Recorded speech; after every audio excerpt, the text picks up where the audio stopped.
So I'm here with Kimberly, and we are talking about honesty. No, straight up truth, like straight up that whack you in your face, like that'll make you like look at your relationships and who you're choosing as your partner. And right now, to reiterate, she told me that you need to be slow and get to know that person and dating. Don't rush anything. And right now, that just hit me on a different level. That just like smacked me up. She told me that you don't want a guy that's going to be with you in good times. And I told her that something that's dear to my heart is my daughter and my children having a father. She said, that's awesome, but you also need a guy that's good for you, not just for your children, because he can be a good father and present, but what's most important is him being emotionally available. This girl just slapped me, okay? And like, she did it in a loving way, and that's called a word of knowledge. That's a prophecy, girl. And honestly, she is 17 years old. Ain't nobody told me in my life, of my 19 years of life. So, Kimberly, I'm going to pass this mic to you, and you share me with anything you want to say to the people, okay? People need this. Like, I'm only 19, okay? Yeah, go ahead. Any questions? Anything on your heart. If you want to re-say something. I don't know, girl. I don't know what the heck. Go ahead. Any questions that you have? I don't have no questions. I don't have any questions. Put it here. Well, I guess I can just repeat some of the stuff I said, which was when it comes to, choosing a husband, because you shouldn't just be, oh, I'm going to pick a boyfriend, have fun in games and, move on to the next, because it really doesn't work that way. Nowhere in the Bible does it say, have this person and have this person and that person. It's just, find your person that you're going to marry. And when we're picking that person, we have to remember, okay, our parents, we don't get to choose them. We don't get to choose a bloodline we have. And we don't get to choose, our adoptive parents or, people that take us in as much. But the family we really do get to choose is our husband. And really ask, yourself, do I really want someone that's going to mentally abuse me? Sometimes, that's what we go for because it's what we're used to. It's what we grew up with. And, that can be our childhood, but that doesn't mean you have to live that same life your entire life. You get to choose, you get to choose the outcome of your life. You get to choose the life you want to live. Just the way you grew up does not define the way you get to live the rest of your life. Wow. Girl. You can choose your person, and like Monica was saying, a big thing for her would be, having her kids, grow up with their, their father present and being there, and, for them knowing what it is to grow up with the father and, stuff like that. And, to be honest, many of us grew up with a father, but was he really there, emotionally? It's he really wasn't there, so what's the difference from them being there and not being there if they're not going to be emotionally available? Girl. I'm about to do cartwheels. What? Wow. We have to make sure that our person and, when you're looking for that person, sure, it's nice to keep in mind the family you're going to have in the future, but also remember, you're barely getting to know the person. Just see, is this person for me? Is this person someone that I really want to spend the rest of my life with? Because it's you. There's no kids involved yet. Think of you. Don't overwhelm yourself and don't add any more pressure than you're supposed to. You don't have any kids yet. You aren't married to this person yet. They aren't your family at the moment. So just take your time, pray to God about it and have him guide you through the situation.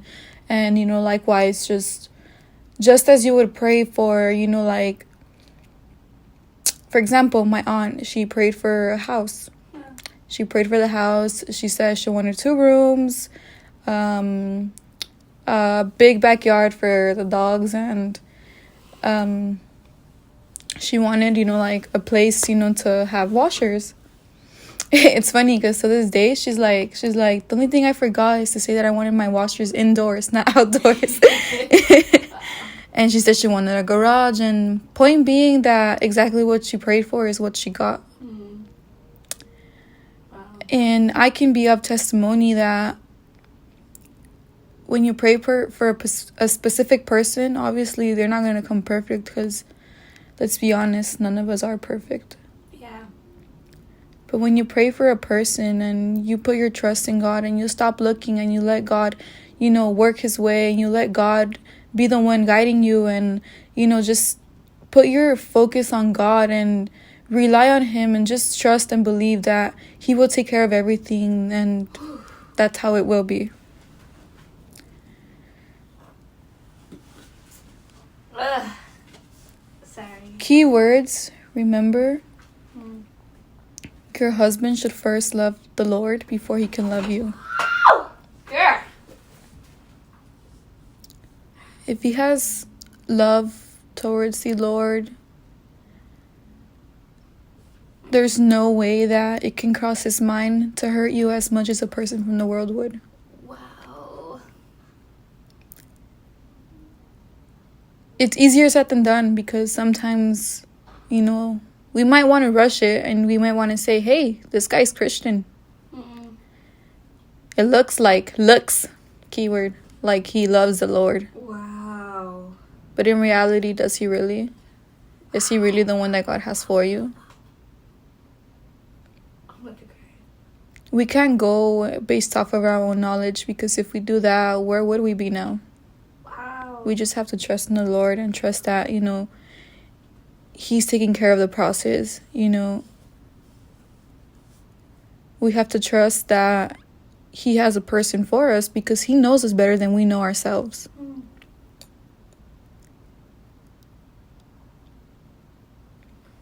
10,000 times we've failed, but 10,000 times he's picked us back up and taken us back in. Ow. He knows, but he chooses to forget it. He chooses to leave it behind. Yeah. But little by little, he knows, and he builds our character. And he knows what person would be best for us.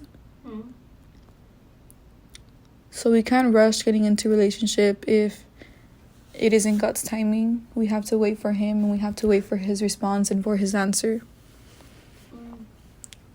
All we can do at the moment is just pray and, Lord, do to me as you will. Use me in any way as you please. It's off topic, but sometimes he can break us apart to so many pieces. But it's only to build us back up and 20 times stronger.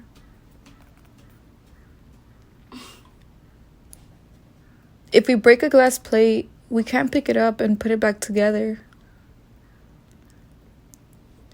First off, we wouldn't even try. We would be like, no, but they're too small. It's too much. It's too much. Too much for us. Too much for me to do. We're going to get hurt.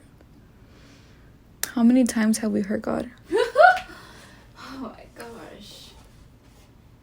How many times have we been the broken plate? We turn to people, we turn to different things and tried and attempted for that to fix us. But it didn't work. Wow. It didn't work.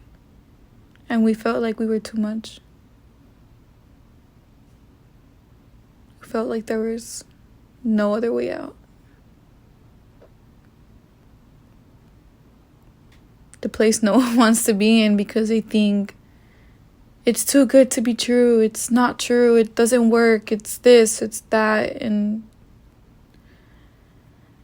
sadly, we choose to turn to God last. But miraculously, unlike everything else, he picks up every last piece. And he puts us back together. as we were untouched.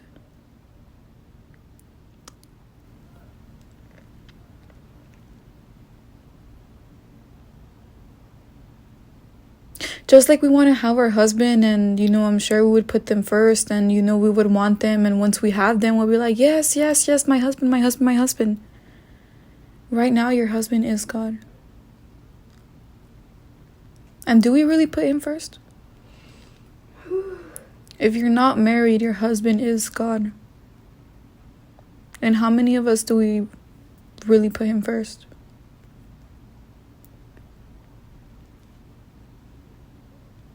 Not many of us. So many times it is really hard, but imagine how he feels that we went to him last. How do we feel when someone's passing around something and they go to one person, another person, they look at you, they glance at you, and they know you're there, but they pass you. And then at last, they go to you, and you're just like, why are you even here now? It doesn't matter. But to God, it matters. And even though you choose him last, he's still there for you. And he still cares for you.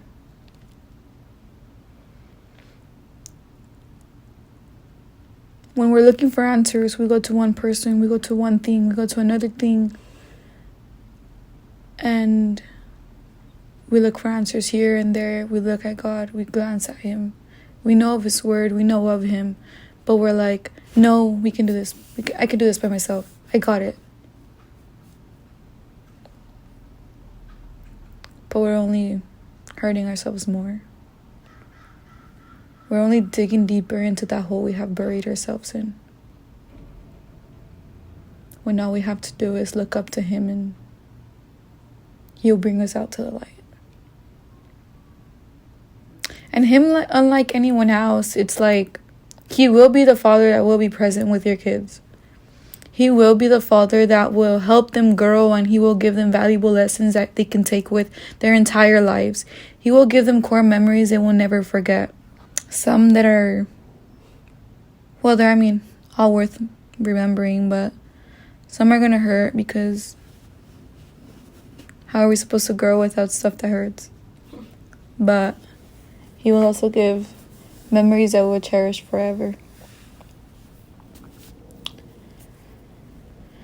So with all of that being said, trust in the Lord.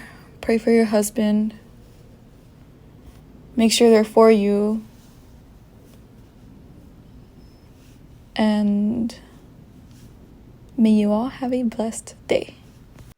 Thank you so much, Kimberly. Miranda, you mean the world to us, and you have so much knowledge. You're a young woman of God, and keep up. Don't give up. You empower us and so many young women around us, even those involved in the foster care system or not. You have so much potential, and thank you so much for being on this podcast episode. And so we love you. And if you would love to be a co-host, let me know. Thank you. Bye.